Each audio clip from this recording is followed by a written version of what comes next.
Hello दोस्तों। Last classes में हमने डेस्कटॉप ऑपरेटिंग सिस्टम के बारे में पढ़ा और अब हम सर्वर ऑपरेटिंग सिस्टम के बारे में जानेंगे। लास्ट क्लासेस में हमने कुछ बेसिक जो सॉफ्टवेयर होते हैं जैसे वर्ड, एक्सेल और पावर पॉइंट हमने वो भी सीखा। मैक का इंस्टॉलेशन सीखा है और विंडोज़ और लिनक्स में जो डेस्कटॉप होते हैं उसमें कैसे काम करते हैं वो भी हमने देखा हुआ है। अब हम चलते हैं हमारे सर्वर ऑपरेटिंग सिस्टम की तरफ और इसके बारे में कुछ जानेंगे हम पहले और उसके बाद इस पे काम करना सीखेंगे। जैसे कि आप देख सकते हैं मेरी स्क्रीन पे, यहाँ पे लेफ्ट हैंड साइड में आपको दिखेगा ये क्लाइंट और ये सर्वर। अब दोनों में काफ़ी डिफरेंसेस होते हैं। जैसे कि यहाँ लिखा है obtain various services from any given server, less secure, robust hardware, target individual users. यहाँ पे provide services to multiple number of clients, secure, robust hardware, target enterprises. तो इसके बारे में हम थोड़ा और गहराई से पढ़ेंगे। जो हमारे डेस्कटॉप के ऑपरेटिंग सिस्टम होते हैं वो विंडोज़ बेस्ड भी होते हैं, लिनक्स बेस्ड भी होते हैं, मैक बेस्ड भी होते हैं, एंड्रॉयड बेस्ड भी होते हैं। और जो सर्वर के ऑपरेटिंग सिस्टम होते हैं हमारे पास विंडोज़, मोस्टली लिनक्स और यूनिक्स बेस्ड होते हैं या मैक कह लें। तो वो भी हम जानेंगे कैसे हम उस पर काम करेंगे। नेक्स्ट एक डिफरेंस पढ़ लेते हैं हम कि दोनों में क्या डिफरेंसेस है। तो जैसे कि मेरे स्लाइड में दिख रहा है, जो हमारा यहाँ पे एक छोटा सा कंपैरिजन है विंडोज़ और लिनक्स में कि लिनक्स क्यों ज़्यादा बेटर है विंडोज़ से। तो क्योंकि विंडोज़ डेस्कटॉप जो है वो मोस्टली ऑलमोस्ट 80-90% यूज़ होता है पूरे वर्ल्ड में, ठीक है। और लिनक्स के जो डेस्कटॉप है वो ना के बराबर यूज़ होते हैं, आप कह लो आप बहुत कम होता है। तो जितने भी वायरसेस या मालवेयर जो भी हैं वो लिखे गए, जिन्होंने इसको प्रोग्राम किया किसी सिस्टम हैक करने के लिए या वायरस वगैरह डालने के लिए, तो मोस्टली विंडोज़ को टारगेट रख के किया। तो इसमें एक बेनिफिट मिल गया लिनक्स को कि लिनक्स के जो वायरसेस हैं वो कम लिखे गए या उसके जो वायरसेस हैं वो बहुत कम है। तो सिक्योरिटी पर्सपेक्टिव से अगर आप देखें तो लिनक्स हमारा काफ़ी सिक्योर है। इसके कई सारे वर्जन्स आते हैं, ठीक है। जैसे हमने विंडोज़ एक्सपी से स्टार्ट किया था तो विंडोज़ एक्सपी है, विंडोज़ विस्टा आया, फिर विंडोज़ 7 आया, 10 आया, विंडोज़ 11 भी आ चुका है, आगे आने वाले में विंडोज़ 12 भी आएगा। और लिनक्स के कई डिस्ट्रीब्यूशन है, जैसे हमने उसका एक फैमिली चार्ट देखा था जहाँ पे यूनिक्स से वो ड्राइव होके मतलब उसी से उसके को मतलब कॉपी करके बनाया गया लाइनस टोरवल्ड ने। और उसके बाद इसके अलग अलग लोगों ने और भी कई कई सारे कॉपी बनाए, तो इसके डिस्ट्रीब्यूशंस अलग अलग आते हैं। जैसे कि उबंटू हो गया वो डेबियन से आया, ठीक है।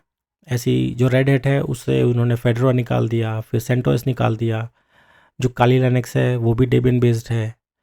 तो ऐसे कई सारे हैं, सूजे है वो उनका अलग ही वर्जन है। तो अलग अलग वर्जन्स इसमें काफ़ी आपको मिलेंगे। विंडोज़ के लिए आपको आप चाहे डेस्कटॉप लो या सर्वर, सब में आपको लाइसेंस चाहिए होगा। यहाँ पे जो लिनक्स है विंडोज़ की बजाय लिनक्स में कोई आपको लाइसेंस लेने की ज़रूरत नहीं है। हाँ, अगर आप सपोर्ट लेते हैं जैसे कि रेड हैट से या उबंटू के कैनोनिकल से लेते हैं तो आपको उनको कुछ सब्सक्रिप्शन देना पड़ सकता है। ऑपरेटिंग सिस्टम की बात करें विंडोज़ की, तो चाहे सर्वर हो या आपका डेस्कटॉप, दोनों जो ऑपरेटिंग सिस्टम होते हैं उनके जो सोर्स हैं मतलब उनका जो प्रोग्रामिंग जिसके पीछे लिखा गया है वो क्लोज होते हैं। वो सिर्फ माइक्रोसॉफ्ट के पास है और वो पब्लिक में अवेलेबल नहीं है। दूसरी तरफ जो लाइनक्स है हमारा, उसके जो सोर्स कोड हैं जितने भी उसके सॉफ्टवेयर से, इवन जो उसका कर्नल है, कर्नल को भी आप उसका भी जो सोर्स कोड है आपको नेट पे मिल जाएगा। इस पे जो फाइल सिस्टम है वो फ्लैट है, ठीक है। और इसका जो जो फाइल सिस्टम है वो हियरार्किकल है। अब दोनों में क्या डिफरेंस है? फ्लैट मतलब जैसे सी ड्राइव आया, सी ड्राइव के अंदर कुछ आया फिर कुछ आया, ठीक है। और हियरार्किकल में क्या होता है, एक रूट स्लैश रूट मतलब एक फैमिली है उसके अंदर और भी कई सारे फोल्डर्स होंगे, फिर उसके अंदर और कई कई सारे फैमिलीज होंगे। तो हियरार्किकल वे में उसका फाइल सिस्टम है लाइनक्स का, और इसका सी ड्राइव के अंदर सब चीज़ें हैं, ठीक है। तो थोड़ा सा यहाँ पे डिफरेंसेस को हम आगे और अच्छे से पढ़ेंगे। एक बार हम छोटा सा पर्पस देख लेते हैं इसका कि पर्पस क्या है, सर्वर ऑपरेटिंग सिस्टम का क्या पर्पस होता है। ये मुख्य रूप से ना जो सर्वर का जो हार्डवेयर होता है ये उस पे डलता है, जिसके अंदर जो इसके काम होते हैं, इसके नेटवर्किंग में काम आता है, डेटाबेस में काम आता है, जो वेबसाइट्स वगैरह होते हैं या कोई कई वेब एप्लीकेशंस होते हैं। तो ये क्लाइंट्स को जो कई सारे सर्विसेज देते हैं ना, ये उसके काम के लिए इसको डिज़ाइन किया गया है, इस ऑपरेटिंग सिस्टम को। डेस्कटॉप ऑपरेटिंग सिस्टम ऐसे नहीं होता, वो जैसे पर्सनल यूज़ के लिए होता है, और जैसे में कोई आप अपना एप्लीकेशन वगैरह चलाते हैं, ब्राउजिंग करते हैं, गेम खेलते हैं या कुछ और अपना खुद का पर्सनल काम करते हैं, ये उसके लिए है। ठीक है, परफॉर्मेंस की बात कर लेते हैं, दोनों में परफॉर्मेंस में क्या डिफरेंस है।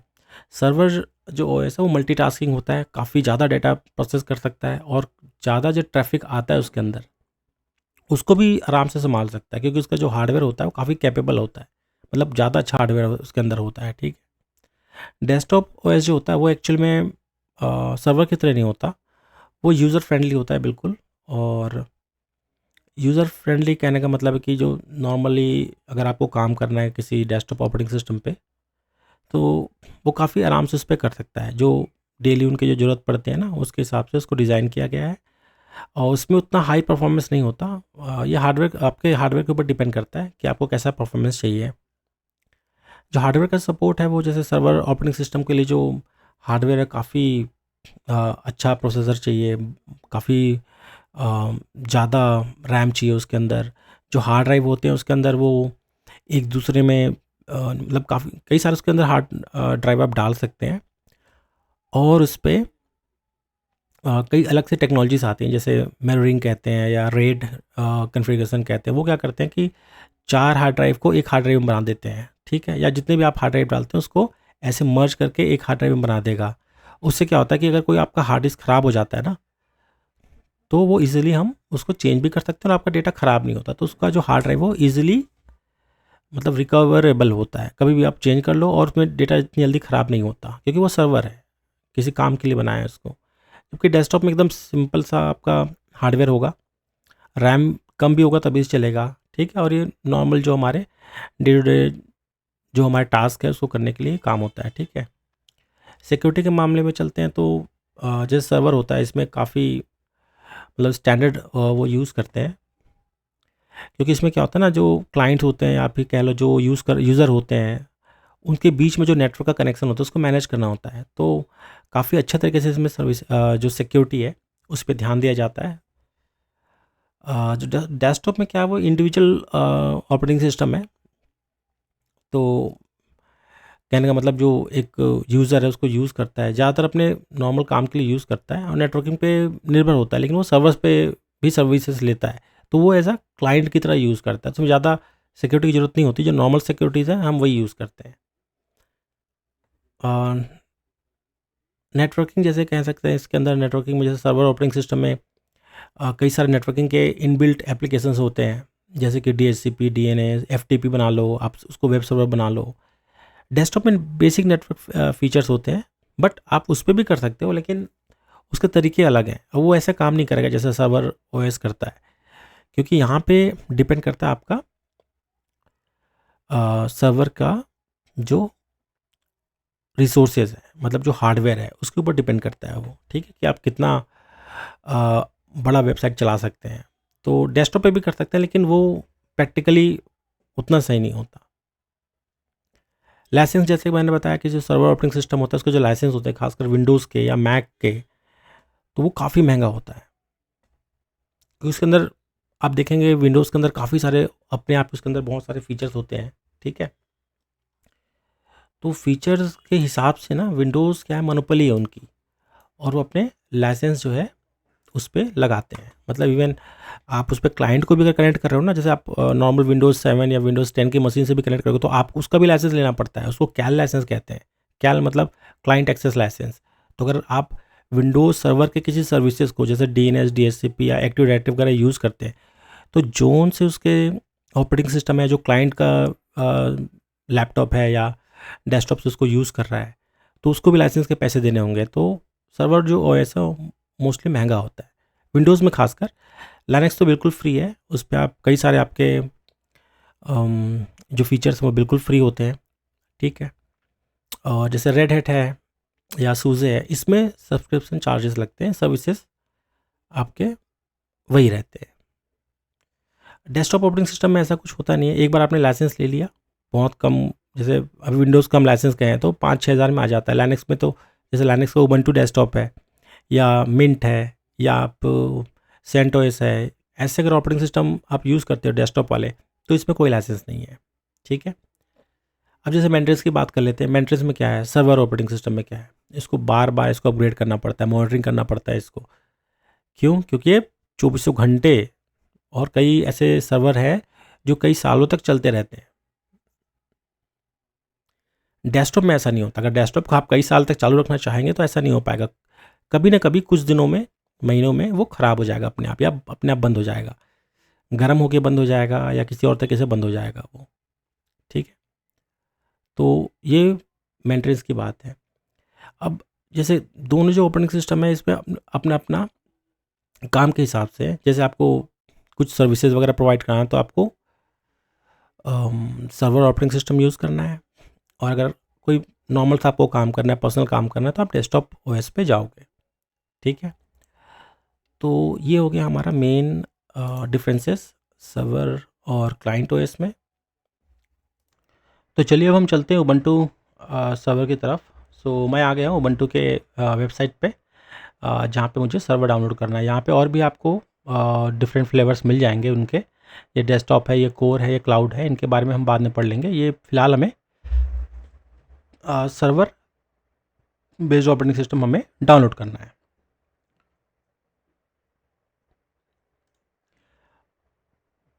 अब आप पूछेंगे कि ये उबंटू ही क्यों, उबंटू में क्या ऐसा है कि सेंटोस आप नहीं कर रहे हो।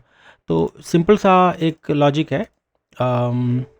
जैसे कि बात कर ले उबंटू और सेंटोस के बारे में, तो जो उबंटू है ये काफ़ी सिंपल है, सिक्योर है, ठीक है। सेंटोस जो है वो सिक्योर तो है, लेकिन उसमें क्या है ना, वो स्टेबिलिटी पे ज़्यादा उन लोग ध्यान देते हैं, मतलब स्टेबिलिटी बहुत दिन तक चले ऐसा कुछ, ठीक है। और उबंटू जो है फ्रिक्वेंटली जो अपडेट्स आते हैं ना, उसको आराम से ये अडॉप्ट कर लेता है, मतलब आराम से वो अपडेट हो जाता है, ठीक है। और किसी भी उबंटू के सीरीज़ में, जैसे कि मैंने जो बताया था, जितने भी इवेंट के सीरीज़ हैं वही एलटीएस सपोर्ट में आता है। और जो ऑड के सीरीज़ है, जैसे कि अभी ये 24 चल रहा है, 25 आएगा तो वो हो जाएगा नॉन एलटीएस, मतलब लॉन्ग टर्म सपोर्ट। तो उसमें लॉन्ग टर्म सपोर्ट नहीं मिलेगा, वो सिर्फ टेस्टिंग के लिए होते हैं, ठीक है। तो 24 हमारा जो है ये अभी 5 साल तक इसका सपोर्ट उबंटू देगा, मतलब कैनोनिकल देगा। कंपनी का नाम जो है वो कैनोनिकल है। सेंटोस जो है वो रेड हैट का है, ठीक है। तो एक बार सेंटोस को भी मैं देख लेता हूँ।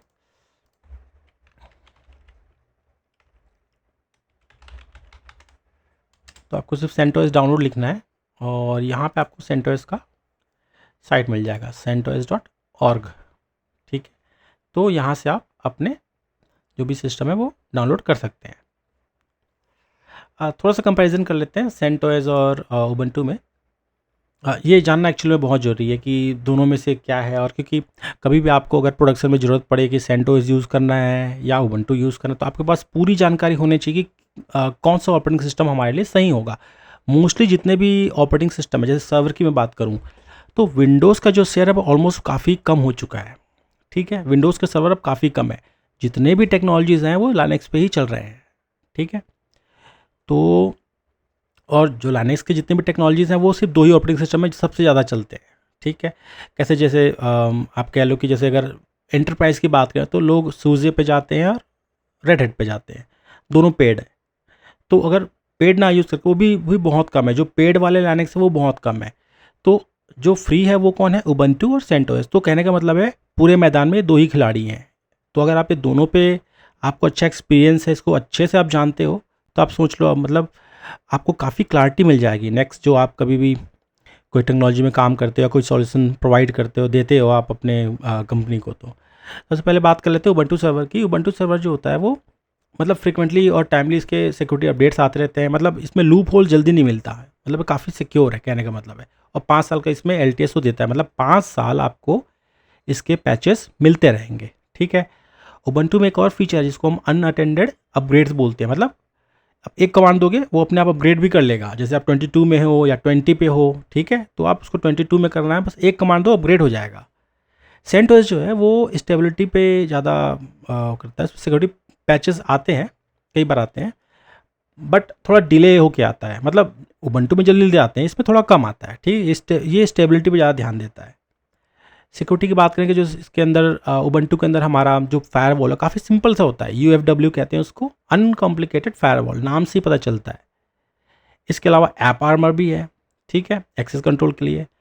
और अगर आप जैसे ऐप यूज़ करते हो, उसके अलावा आप स्नैप पैकेजेस भी यूज़ कर सकते हो, मैं आपको बताऊंगा इसके बारे में आगे।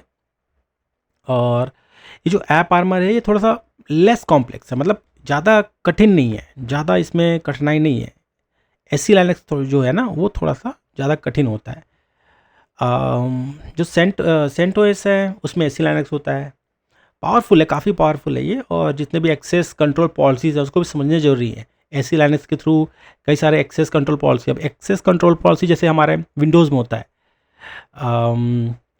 जो होता है ना यूज़र एक्सेस कंट्रोल, UAC, तो ये वैसे ही मान के चलो, जैसे UAC होता है ये वैसे ही कुछ है। हम इसको और कंपेयर करेंगे जब हम टेक्नोलॉजी में पढ़ेंगे ना, तो हम ये 2 या 3 जितने भी ऑपरेटिंग सिस्टम है इस पर सब में ऐसे करके देखेंगे। इसमें फायरवॉल भी चलता है जिसको फायरवॉल D कहते हैं। कम्युनिटी और एंटरप्राइज सपोर्ट भी मिलता है इसमें। उबंटू के अंदर आप एंटरप्राइज सपोर्ट लेते हैं तो कैनोनिकल से आपको सब्सक्रिप्शन लेना पड़ेगा या बात करना पड़ेगा। सेंटोस जो है वो रेड हैट से चलता है, तो रेड हैट का सब्सक्रिप्शन है तो आप सेंटोस भी चला सकते हो। स्टेबिलिटी के बारे में बात कर लेते हैं। जो उबंटू सर्वर काफ़ी, कहने का मतलब एजाइल है। एजाइल कहने का मतलब है कि अगर सिंपल शब्दों में कहूँ तो अपडेट्स के मामले में काफ़ी डायनेमिक है, मतलब इसके जैसे उनको पता चलता है वो लगातार डेवलपमेंट में लगे रहते हैं, ठीक है। जैसे उनको पता चलता है कुछ ना कुछ प्रॉब्लम या कुछ भी उनको लगता है तो ठीक करना है, तो फ्रिक्वेंटली अपडेट देते रहते हैं, तो उससे क्या है उनका काफ़ी ज़्यादा सिक्योर हो जाता है।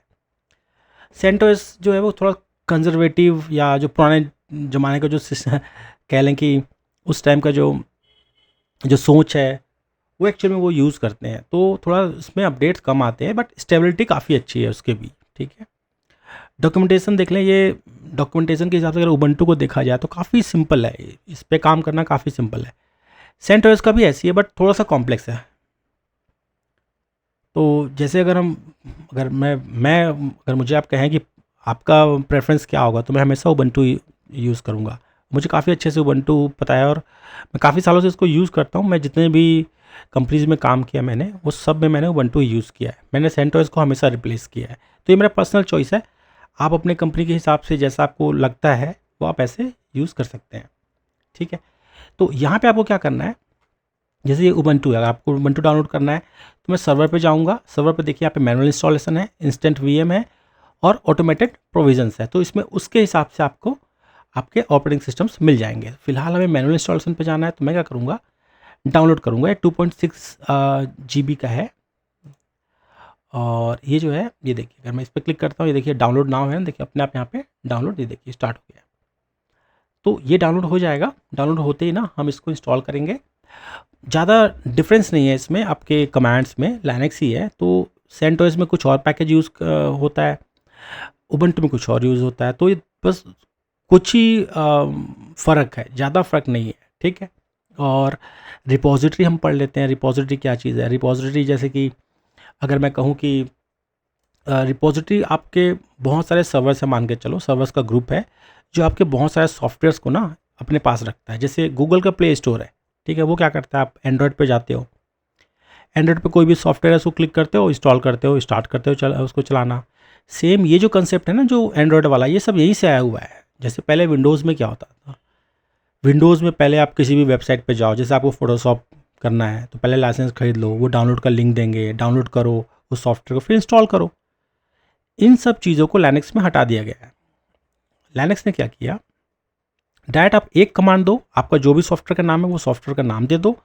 अगर वो आपने नाम गलत भी कर दिया तो आपको वो नाम भी बताएगा कि इससे मिलता जुलता सॉफ्टवेयर मेरे पास ये है, आप बताओ ये करना है इंस्टॉल, तो वो ये भी बताता है, ठीक है। उसके बाद जैसे आपने एक कमांड दिया वो इंस्टॉल हो जाता है डायरेक्ट, तो आपको ना डाउनलोड करना है ना कुछ, डायरेक्ट आपके सिस्टम में डाउनलोड भी हो जाएगा, अपने आप इंस्टॉल भी हो जाएगा।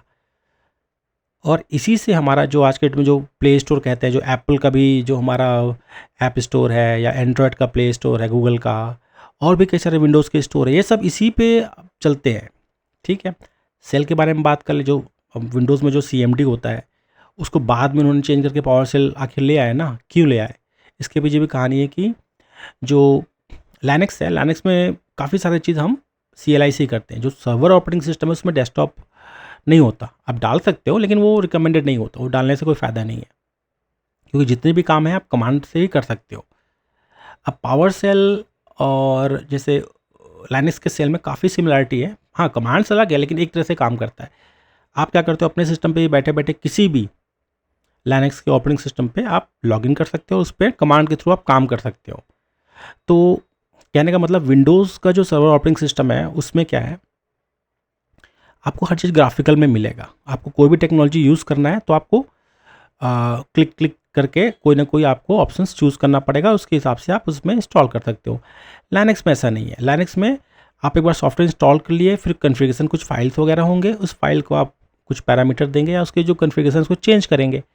चेंज करने के बाद अब जैसे सर्विस स्टार्ट करोगे आपका सिस्टम आप, हाँ, यहाँ पे थोड़ा मुश्किल है कि मैं सिर्फ एक काले से विंडो पे या CLI पे ही मैं कैसे काम कर लूँ।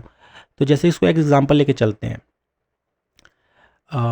जैसे विंडोज़ की भी कुछ सर्वर ऑपरेटिंग सिस्टम है, उसमें आप ग्राफिकल नहीं डालना चाहते तो नहीं डाल सकते, तो आपकी मर्जी है। ठीक है, अगर आपको ग्राफिकल नहीं चाहिए उसको मान के चलो उसको ना डालो। उस पे क्या होता है, पावर सेल होता है, सेम जैसे अपने लाइनक्स में कोई जो CLI होता है बस वैसे ही पावर सेल उसके अंदर होता है। तो पावर सेल से भी आप पूरे का पूरा विंडोज़ में कुछ भी इंस्टॉल करना है या कुछ भी उसके अंदर करना है आप कर सकते हो, स्क्रिप्टिंग वगैरह भी कर सकते हो। ये कहाँ से आया, ये लाइनक्स से आया, क्योंकि लाइनक्स में सेम यही चीज़ बहुत पहले से होता आ रहा है। तो आप देख लें कि पावर सेल कहाँ से आ रहा है। ठीक है, क्या मतलब उनका क्या सोच था और कैसे सोच को उन्होंने बदल दिया। अभी के डेट में आप कहें तो जो विंडोज़ है, विंडोज़ अब लाइनक्स को भी सपोर्ट करता है, मतलब विंडोज़ के अंदर ही आप लाइनक्स यूज़ कर सकते हो। ठीक है, तो ऐसे कई सारी चीज़ें हैं जिसके बारे में हम डिस्कस करेंगे। यहाँ पे मैं अपना बस ये डाउनलोड हो जाएगा, उसके बाद मैं इसको इंस्टॉल करूँगा अपने VMware पे, उसके बाद इस पर काम करना हम स्टार्ट करेंगे। तो जैसा कि आप देख सकते हैं यहाँ पे मेरा जो डाउनलोड है वो कंप्लीट हो गया, और अगर मैं अपने डाउनलोड्स पे जाऊँ तो ये मिल जाएगा मुझे। ठीक है, Ubuntu 24.041 लाइव सर्वर AMD 64। यहाँ पे AMD 64 मतलब होता है आपका 64 बिट ऑपरेटिंग सिस्टम। ठीक है, अगर ये आपका नहीं है तो वो 32 बिट ऑपरेटिंग सिस्टम होगा। वैसे 32 बिट ऑलरेडी बहुत पहले ख़त्म हो चुका है, आप कहो कि बिल्कुल बंद हो चुका है।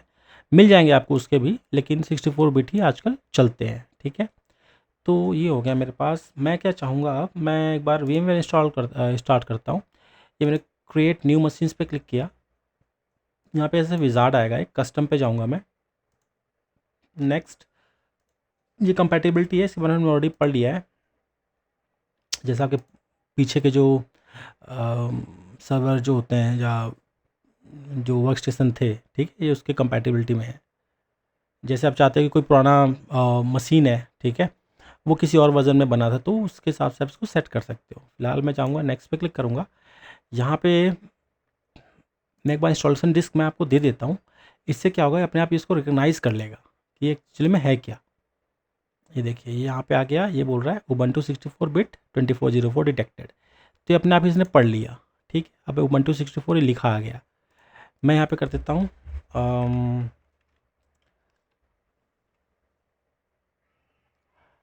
सर्वर 01।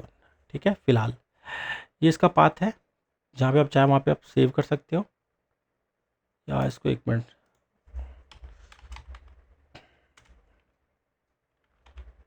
Linux server 01।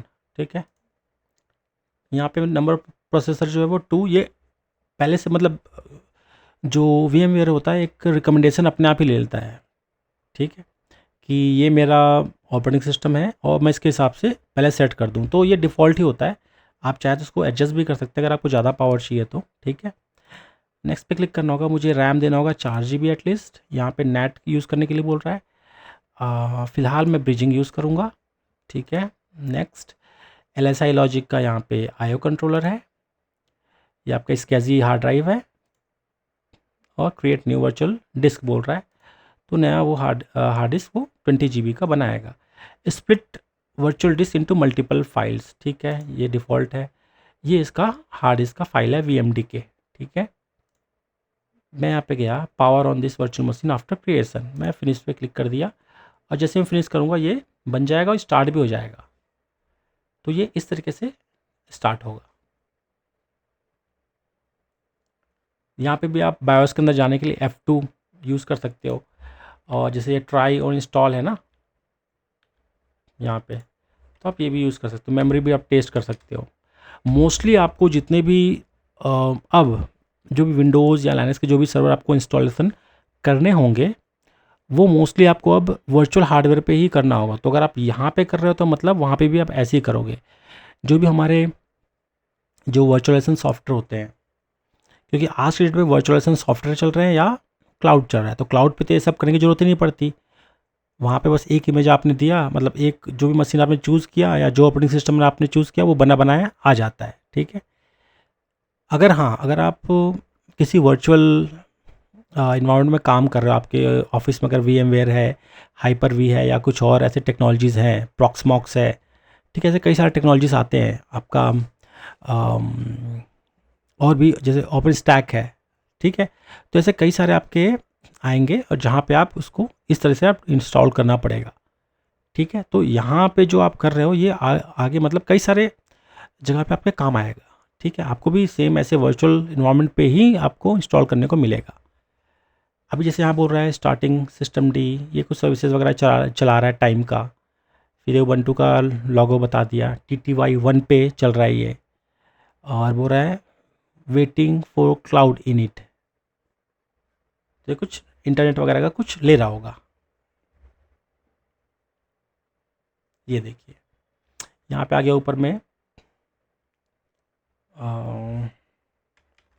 जैसे यहाँ पे है वेलकम बोल रहा है, ऊपर में कई सारे भाषा में लिखा है वेलकम, ठीक है। नीचे लिखा है use up down and enter की टू सेलेक्ट योर लैंग्वेजेस, तो यहाँ से मैं सेलेक्ट कर सकता हूँ। नेक्स्ट बोलेगा कीबोर्ड के लिए, ठीक है। तो अभी हम क्या कर रहे हैं, CLI बेस्ड है ये, तो CLI में ही इंस्टॉलेशन कर रहे हैं। अभी हमारा Ubuntu डेस्कटॉप में GUI बेस्ड होता था, उसमें माउस वाउस सब चलता था, इसमें सिर्फ आपका कीबोर्ड चलेगा। मैंने डन कर दिया। ये बोल रहा है choose the base for the installation, Ubuntu server पूरा फुल जितने भी होते हैं वो चाहिए या मिनिमाइज़ चाहिए। तो फिलहाल मैं इसको करता हूँ मिनिमाइज़। टैब पे जाऊँगा, ये देखिए यहाँ पे मेरा आगे कर्सर, मैं यहाँ पे जैसे मैं सेकंड वाले पे आगे मुझे चूज़ करना, तो मुझे स्पेस दबाना पड़ेगा। जैसे मैंने स्पेस दबाया Ubuntu सर्वर मिनिमाइज्ड, मतलब कम से कम जो भी इसका जो ऑपरेटिंग सिस्टम चलाने का काम आता है बस उतना ही पार्ट इसमें इंस्टॉल होगा, बाकी हम अपने आप बाद में डाल सकते हैं। फिर टैब पे जाऊँगा, डन पे क्लिक कर दूँगा, ठीक है। ये मुझे कुछ अपने नेटवर्किंग के बारे में बोल रहा है कि जो ये ऑटो कॉन्फ़िगरेशन फेल बता रहा है, ठीक है। तो अगर आप चाहें तो जैसे यहाँ पे क्लिक करके IP वर्जन 4, यहाँ पे क्या है ऑटोमेटिक, ये सेव कर दिया मैंने, ठीक है। तो ये DHCP को मैंने अभी फ़िलहाल इनेबल किया है और DHCP से कुछ IP वगैरह लेगा ये।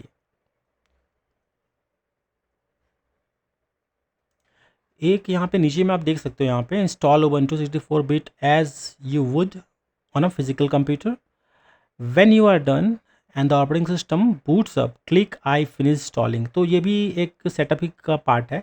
जैसे ये पूरा इंस्टॉल हो जाता है ना, आप आई फिनिश इंस्टॉलिंग पे क्लिक कर दोगे तो क्या होगा, जो माउंटेड आपका जो माउंट हुआ है, जो ISO फाइल या जो CD का इमेज इसके अंदर माउंट हुआ है वो हट जाएगा, और जो नेक्स्ट टाइम होगा वो मतलब ये VMware ये मान जाएगा कि अब इंस्टॉलेशन हो गया है, अब इसको नॉर्मल हार्ड ड्राइव से बूट कराना है, ठीक है। अब जैसे मान के चलते हैं कि मेरा DHCP काम नहीं आ रहा, मतलब ऑटोमेटिक तरीके से ये IP नहीं ले रहा, तो मैं क्या करूँगा। अब मैं फिर जाऊँगा इसके अंदर, मैं चाहूँगा कि मैं इसको मैनुअल एक बार करके देखूँ। तो मैनुअल पे मैं गया, यहाँ पे सबनेट पूछ रहा है, तो मैं सबनेट दे देता हूँ। तो सबनेट का ये टाइप होगा 192.168.1.0/24, ठीक है। ये एक मतलब नेटवर्किंग का टर्म है ये आपका जो जो सी जो क्लास है ये उसका सबनेट है, मतलब ये आईपी नेटवर्किंग के टर्म में आता है।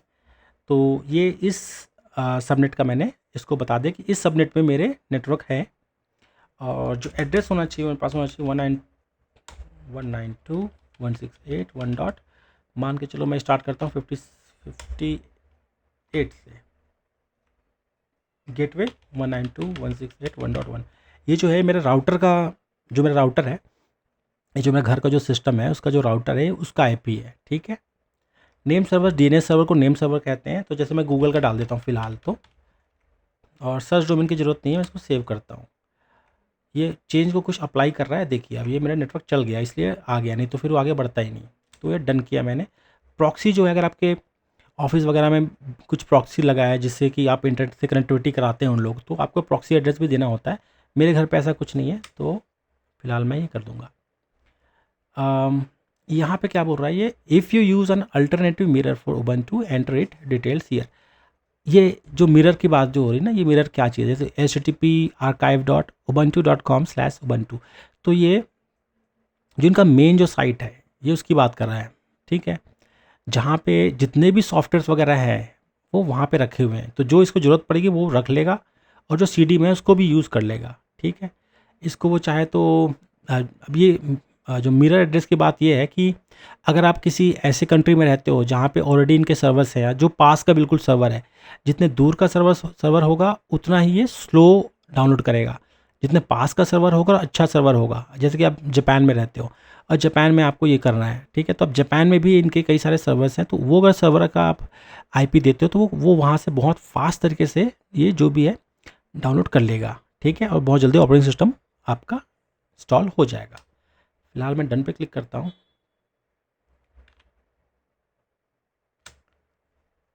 अब ये क्या बोल रहा है, यूज़, अब ये मतलब हार्ड ड्राइव के बारे में बोल रहा है कि आप हार्ड ड्राइव कैसा इसको करना चाहते हो।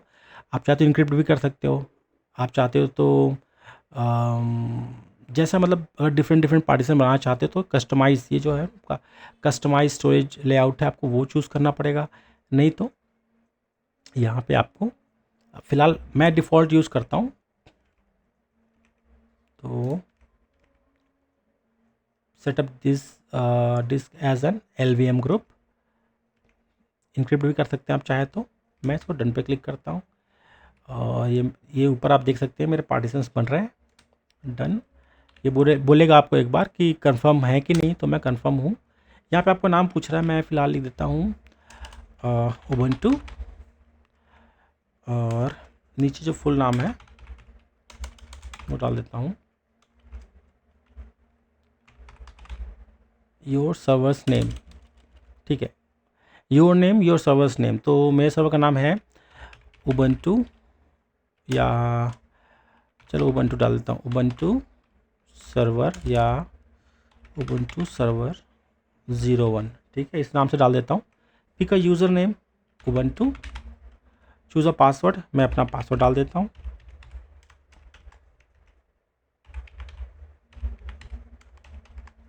ठीक है, टैप करके डन पे क्लिक कर दूंगा।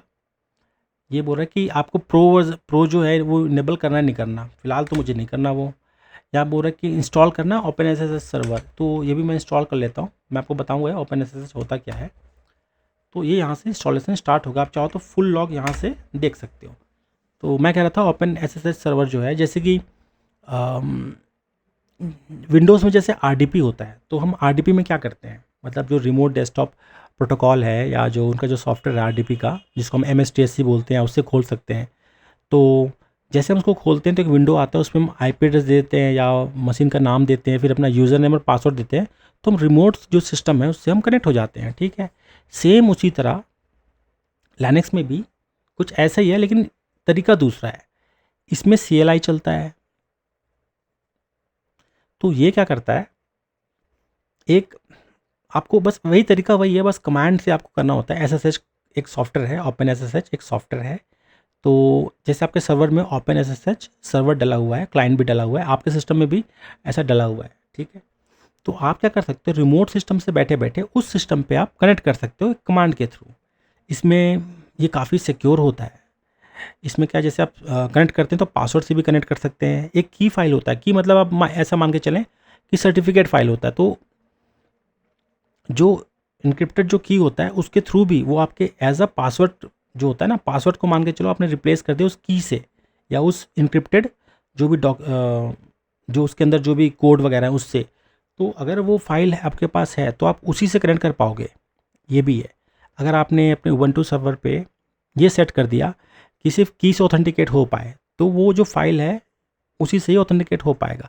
ये ऑटोमेशन भी होता है इसका। ऑटोमेशन कहने का मतलब जैसे आपका जो होस्ट सिस्टम है, या जो आप जिस सिस्टम से आपके सर्वर को, लाइनक्स के सर्वर को अगर आप कनेक्ट करना चाहते हैं, ठीक है, तो आप क्या करेंगे, आप अपना एक फाइल जनरेट करके रखेंगे, SSH की कहते हैं उसको, ठीक है, और अपने की को आप सर्वर पे डाल दोगे।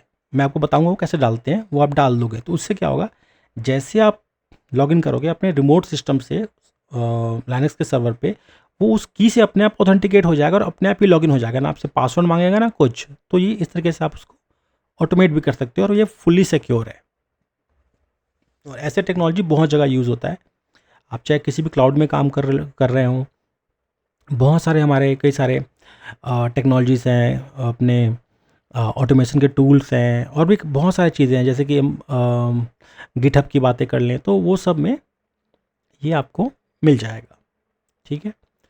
तो फ़िलहाल मैं थोड़ी देर के लिए मैं रुकता हूँ, मैं देख लेता हूँ कि इंस्टॉलेशन कंप्लीट होता है, फिर मैं आपको बताता हूँ।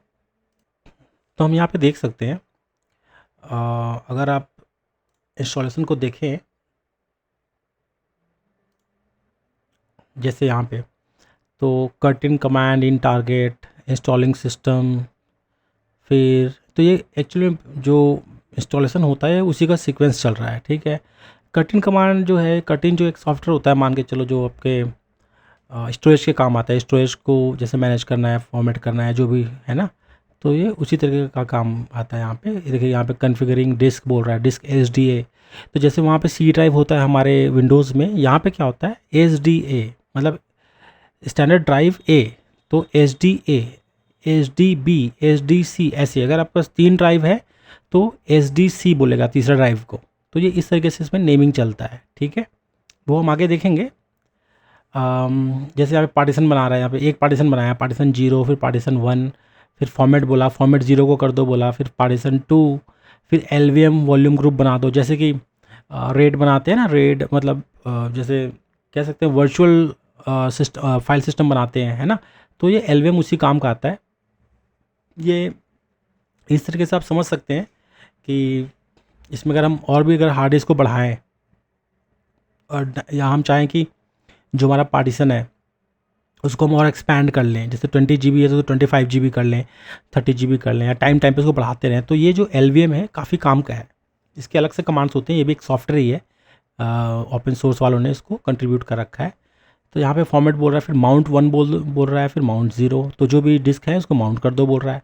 फिर executing curtain install extract step, अब जो कर्टेन कमांड है जो इंस्टॉल करने का जो भी चीज़ है उसको इंस्टॉल करेगा इसके अंदर। यहाँ पे देखिए कॉन्फ़िगरिंग कीबोर्ड, जब वो पूछा था हमारे से कीबोर्ड के बारे में, तो ये कीबोर्ड था यहाँ पे।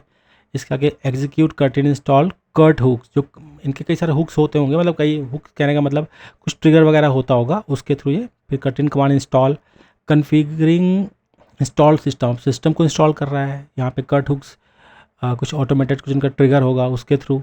फिर कॉन्फ़िगरिंग ऐप्ट, तो ऐप्ट जो होता है पैकेज मैनेजर होता है उबंटू का, तो वो भी इसने कर दिया। मिसिंग पैकेजेस बोल रहा है, जो पैकेजेस यहाँ पे CD पे नहीं है उसको वहाँ से नेट से डाउनलोड कर लो बोल रहा है। फिर पैकेजेस टारगेट सिस्टम, फिर SCSI ड्राइव, रेड और NVMe, ये 3 जो है जो सर्विसेज है इसको कर दिया। फिर यहाँ पे आप देख सकते हो कर्नल भी यहाँ पे इंस्टॉल कर रहा है। फिर स्वैप फाइल जो होता है, विंडोज़ में जैसे पेजिंग फाइल होता है वैसे स्वैप फाइल होता है। नेटवर्किंग का जो कॉन्फ़िगरेशन है वो डाल रहा है। यहाँ पे राइटिंग etc/fs टैब, तो ये सब मैं आपको बताऊँगा। फ़िलहाल के लिए बता सकता हूँ कि एक FS टैब मतलब जैसे कि जो भी आपके हार्ड ड्राइव होंगे वो कहाँ पे माउंट होते हैं, ठीक है, उसका कॉन्फ़िगरेशन या उसका एक इन्फॉर्मेशन।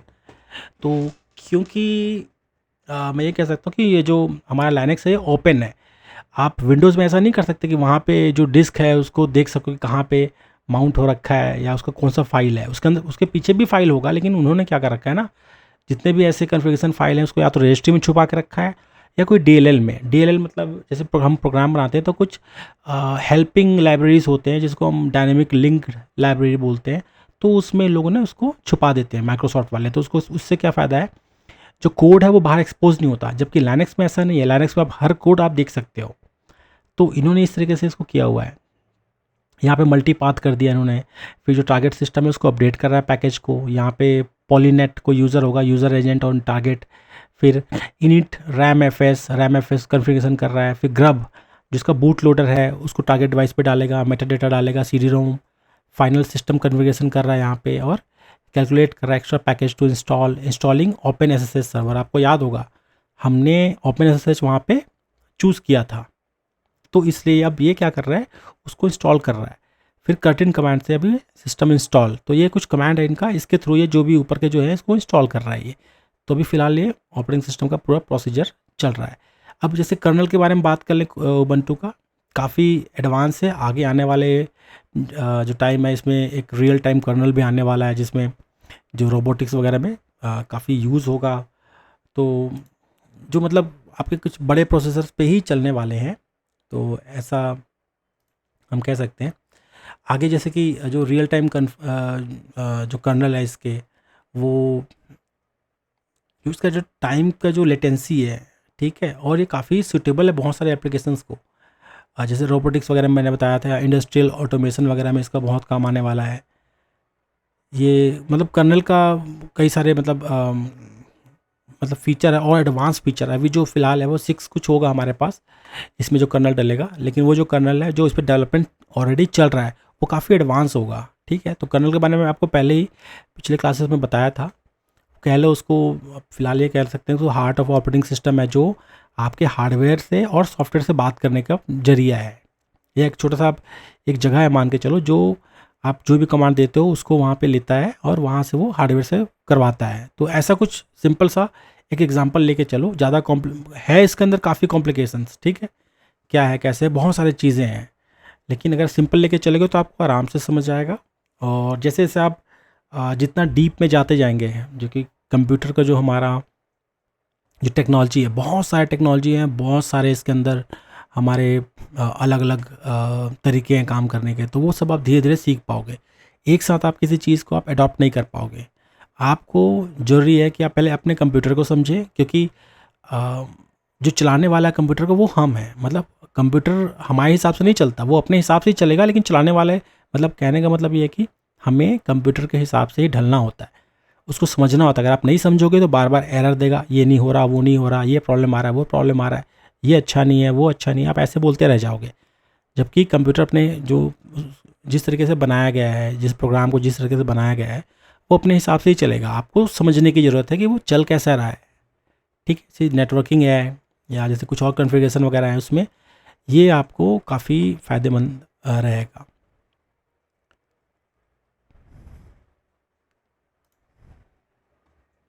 थोड़ा सा वेट करते हैं हम और देखते हैं, बस ये इंस्टॉल होने वाला है।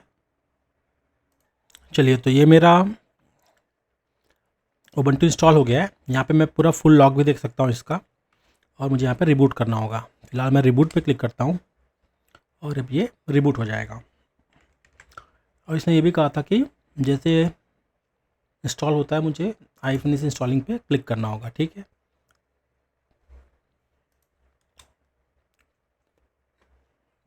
अब देखिए, अब यहाँ से मेरा उबंटू जो है वो चलने लगेगा। तो इस तरह का आपको आउटपुट देगा।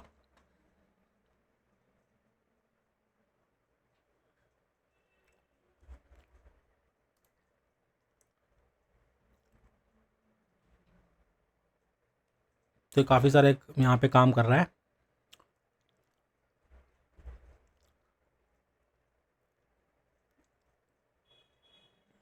चूँकि इसमें हम ये कह सकते हैं ग्राफिकल तो कुछ है नहीं इसमें, तो क्या इसके बावजूद भी हमें कोई ड्राइवर्स की ज़रूरत पड़ेगी? तो इसका सिंपल सा क्वेश्चन का आंसर यही है कि हाँ, ज़रूरत पड़ेगी, क्योंकि बावजूद CLI में होने के इसमें कई सारे ऐसे चीज़ें हैं जिसके लिए ड्राइवर की ज़रूरत पड़ती है, ठीक है। तो हम जो उसके ड्राइवर्स वगैरह होते हैं वो भी हम डालने की कोशिश करेंगे। फ़िलहाल मैं यूज़ करता हूँ मेरा यूज़र नेम और ये मेरा पासवर्ड। ये देखिए जो पहला स्क्रीन है ये इस तरीके से आएगा, इसके नीचे कुछ और आ गया है, एक्चुअल में सिस्टम का ये आउटपुट है। यहाँ पे ये पहले लॉगिन किया मैंने तो कुछ SSH कीज़ वगैरह जो है ना इसके जो ऑटोमेटेड इसके कुछ टास्क वगैरह होते हैं वो चलने लग गए हैं। मैं यहाँ पे बस सिंपली एंटर कर दूंगा तो मैं यहाँ से बाहर आ जाऊँगा। अब मुझे पूरा स्क्रीन जैसे क्लीन करना है वो सब कमांड्स वगैरह हम देखेंगे। यहाँ पे आप एक बार देख सकते हैं 24.04.1 LTS Ubuntu सर्वर 01 TTY, ठीक है। तो ये जो TTY है ये काफ़ी इंपॉर्टेंट है, आपको समझने की ज़रूरत पड़ेगी यहाँ पे, और आगे हमें ज़रूरत भी पड़ेगी इसकी TTY की। ये एक्चुअल में है क्या? TTY जैसे एक सिंपल सा इसको हम टेली टाइपराइटर पहले बोलते थे, ठीक है। अब इसका काम बस यही है कि ये आपके टर्मिनल्स होते हैं, टर्मिनल कहने का मतलब है जैसे हमारे पहले जो सर्वर्स हुआ करते थे उसमें ना एक फिजिकल टर्मिनल के लिए या कंसोल बोलते थे, जैसे नेटवर्क के डिवाइस में हम कंसोल पोर्ट पे जोड़ते हैं, या कई सारे सर्वर्स ऐसे होते हैं जिसमें हम कंसोल पोर्ट पे जोड़ के उस पर हम डायरेक्ट लॉगिन करते हैं ना। तो ऐसे ही ये मान के चलें इसको कि कुछ इसके कंसोल है, मान के चलें इसको, ठीक है, कंसोल। बाकी इसके कई सारे काम हैं, जैसे कि ये आप ऐसा कह सकते हैं कि आपको एक वर्चुअल कंसोल टाइप का देता है। जैसे मैं फ़िलहाल अभी यहाँ पे लिखा आ रहा है TTY1, तो मैं TTY1 से अभी मैं कनेक्टेड हूँ, मतलब कंसोल 1 से कनेक्टेड हूँ, ऐसे मान के चलें। सेम टाइम पे जब कोई और बंदा इस पर फिर लॉगिन करेगा तो TTY2 से होगा, फिर TTY3 ऐसे होते जाएगा वो, ठीक है। तो हर यूज़र का अपना अलग अलग कंसोल होगा, मतलब अभी मैं इस पर काम कर रहा हूँ तो जो कोई और यूज़र यहाँ पे करेगा तो मेरे इसी लॉगिन पे नहीं आ सकता, वो उसका जो यूज़र होगा या उसका जो लॉगिन होगा कुछ और होगा, ठीक है। वो भी हम प्रैक्टिकल्स वगैरह करके देखेंगे। TTY मतलब वर्चुअल कंसोल, सबके अलग अलग कंसोल, ठीक है। अब ये नंबर के हिसाब से हम इसको मान के चलते हैं।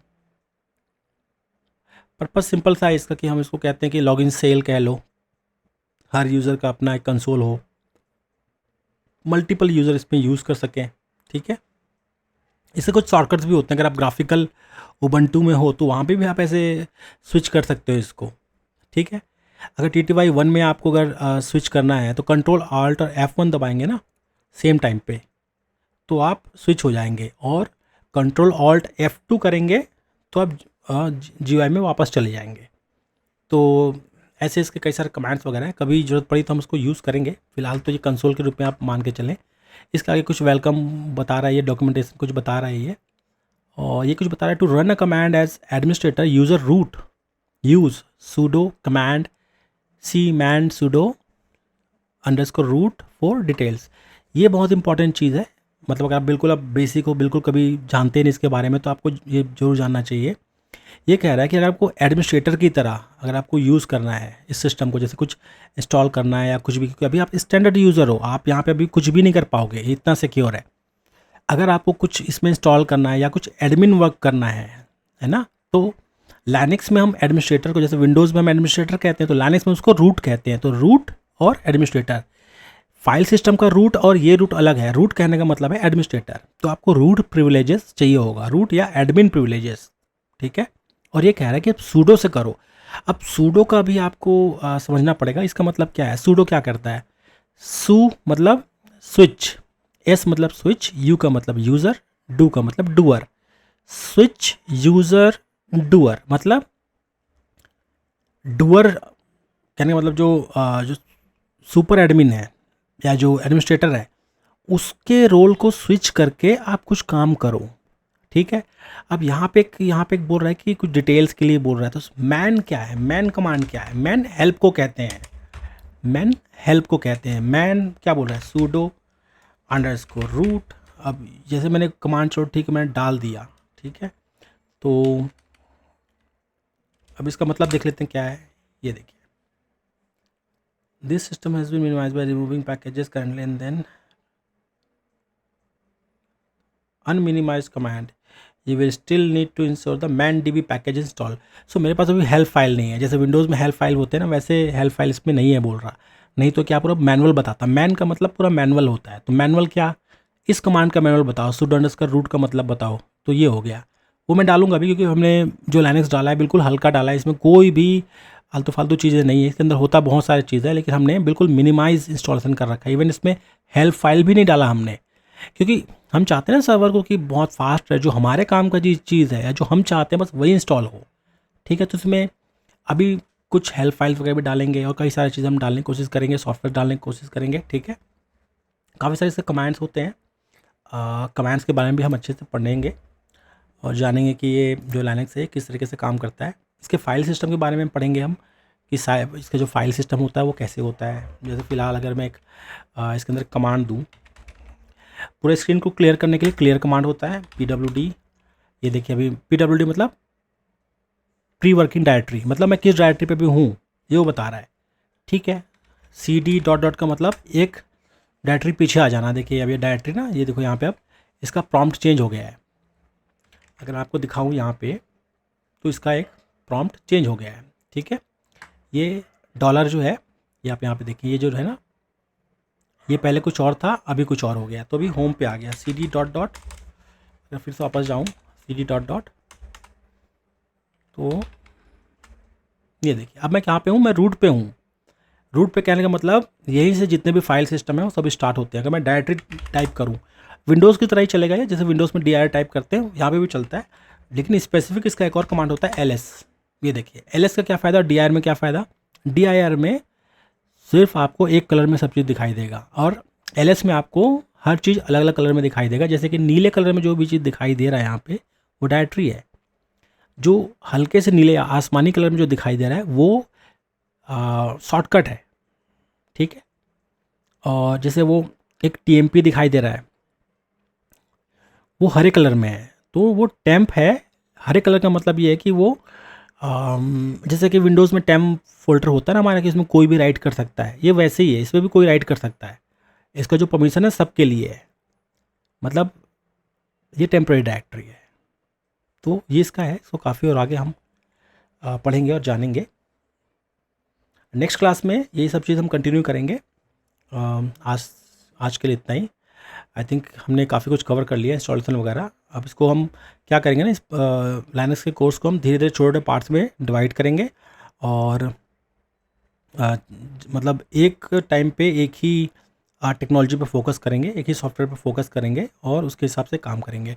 साथ में हम जैसे कि विंडोज़ है, विंडोज़ को के कोर्स में क्या होता है, विंडोज़ के कोर्स में आप एक कोर्स कर रहे हो। ठीक है, मतलब एक चीज़ आप कर रहे हो, एक जैसे DNS सर्वर बना रहे हो, एक्टिव डायरेक्टरी बना रहे हो। ठीक है, तो उसका प्रोसेस अलग है और लाइनक्स का प्रोसेस अलग है। अगर हम दोनों प्रोसेस को एक साथ जोड़ते हैं कि एक तरफ हम विंडोज़ का भी बनाएं, एक तरफ हम लाइनक्स का भी बनाएं, तो हमें ये समझने में और दोनों के डिफरेंस करने में एक मतलब हेल्प मिलेगा कि दोनों में क्या डिफरेंसेस हैं, और उससे क्या होगा आप काफ़ी अच्छे से लाइनक्स और विंडोज़ दोनों एक साथ सीख सकते हो। तो मैं चाहता हूँ कि मैं कोर्स ऐसे ही बनाऊँ जिसमें मैं दोनों टेक्नोलॉजीज़ को एक साथ आपके सामने बताऊँ और दोनों में कंपेयरिंग करूँ कि दोनों में क्या डिफरेंसेस हैं। उससे क्या आपको जल्दी समझ आ जाएगा।